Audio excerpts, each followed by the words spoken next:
ଏହି କଥା ତ ଆପଣ ସମସ୍ତେ ଜାଣିଛନ୍ତି। କାହା ପାଖରେ କିଛି ଥାଉ କି ନଥାଉ, କିନ୍ତୁ ସମୟ ଥିବା ଦରକାର। ଏବେ ଭାରତୀୟ ରେଲୱେ ପାସେଞ୍ଜର ଟିକଟ ବୁକିଂ କରିବା ପାଇଁ ଏକ ନୂଆ ତରିକା ଟ୍ରେନ୍ ଟିକଟ ବୁକିଂ ଆରମ୍ଭ କରିଛନ୍ତି।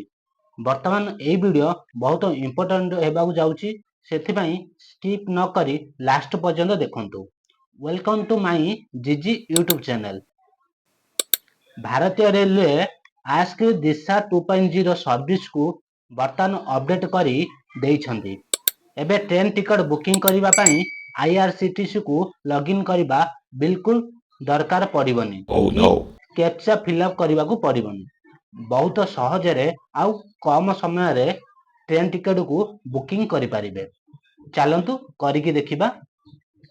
ଏବେ ଆପଣଙ୍କର ମୋବାଇଲର ପ୍ଲେ ଷ୍ଟୋରକୁ ଯାଇକି IRCTCକୁ ଡାଉନଲୋଡ୍ କରନ୍ତୁ। ବର୍ତ୍ତମାନ ମୋର ଡାଉନଲୋଡ୍ ହେଇଯାଇଛି, ସେଥିପାଇଁ ମୁଁ ଏବେ ଓପେନ୍ କରୁଛି।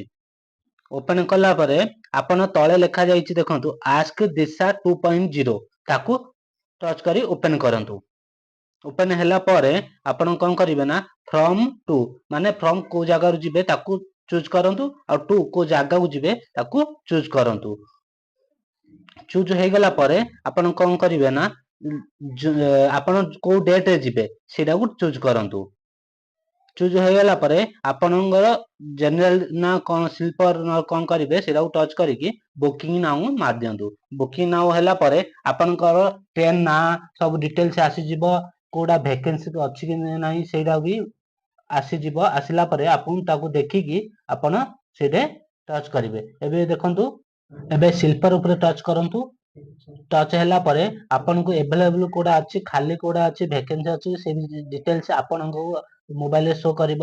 ଆପଣ ତାହା ଦେଖିକି ଚୁଜ୍ କରନ୍ତୁ।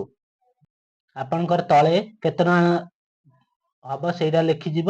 ତାପରେ ଦେଖିଲା ପରେ ବୁକିଂ ଟିକଟ ମାରି ଦିଅନ୍ତୁ। ବୁକିଂ ଟିକଟ ମାରିଲା ପରେ ଆପଣଙ୍କର IRCTCର ଆଇଡି ଦବେଇ ଦିଅନ୍ତୁ। ଦବେଇଲା ପରେ ଭେରିଫାଇ ହେଇଯିବ। ଭେରିଫାଇ ହେଲା ପରେ ଆପଣଙ୍କର ଆଡ୍ ନ୍ୟୁ ପାସେଞ୍ଜର ମାନେ ଆଡ୍ କରନ୍ତୁ। ତା ନାଁ ଲେଖନ୍ତୁ, ଏଜ୍ ଲେଖନ୍ତୁ, ମେଲ୍ ଫିମେଲ୍ ଲେଖିକି ନେକ୍ସଟ ଦବାନ୍ତୁ। ଏତିକି ହେଇଗଲା ପରେ ଆପଣ କଣ କରିବେ ନା ନେକ୍ସଟ ଦବାଇବେ। ନେକ୍ସଟ ଦବାଇଲା ପରେ ଆପଣଙ୍କୁ ଏହିପରି ଆସିଯିବ। ଆସିଗଲା ପରେ ଆପଣ କୋଉ ଉପର ନହେଲେ ମଝି ନହେଲେ ତଳେ ଯୋଉଟା ଦରକାର ଆପଣଙ୍କୁ ଲୋୟର ଅପର ସାଇଡ ଯୋଉ ସିଟ୍ ଦରକାର ଆପଣ ସେଇଟାକୁ ଦବେଇକି କଣ୍ଟିନ୍ୟୁ ମାରି ଦିଅନ୍ତୁ। କଣ୍ଟିନ୍ୟୁ ମାରିଲା ପରେ ଆପଣଙ୍କର ଏଠି ଆସିଯିବ ମାନେ ଡିଟେଲ୍ସ କୋଉ ଜାଗାକୁ ଯିବେ, କେତେ ଟଙ୍କା ସେଇ ଡିଟେଲ୍ସ ଆସିଯିବ। ଆସିଗଲା ପରେ ଆପଣ କଣ କରିବେ ନା ଭେରିଫାଇ କରିଦେବେ।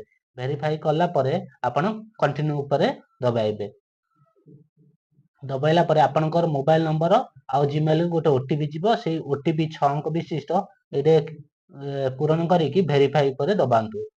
ଭେରିଫାଇ ଦବାଇଲା ପରେ ଆପଣଙ୍କୁ ଏଇଭଳି ଆସିଯିବ। ଆସିଗଲା ପରେ ଆପଣଙ୍କୁ କଣ କରିବେ ନା ପେ କରିବାକୁ କହିବ। ଆପଣଙ୍କ ପାଖରେ ଯାହା ଅଛି ତାକୁ ଦେଖି ପେ କରନ୍ତୁ। ବର୍ତ୍ତମାନ UPI ପେ କରୁଛି। UPI ପେ କଲା ପରେ ଆପଣଙ୍କ ମୋବାଇଲ କି ଡାଇରେକ୍ଟ ବାରକୋଡ ଯିବ ହରି। ଗଲା ପରେ ଆପଣ ଦେଖନ୍ତୁ ଏଠି ଲେଖିଲା ପେଡ୍ ସକ୍ସେସଫୁଲ। ବର୍ତ୍ତମାନ ଆମର ଟିକଟ ହେଇଯାଇଛି। ଆପଣ ଏଇଭଳି ଟିକଟକୁ ଡାଉନଲୋଡ କରିପାରିବେ।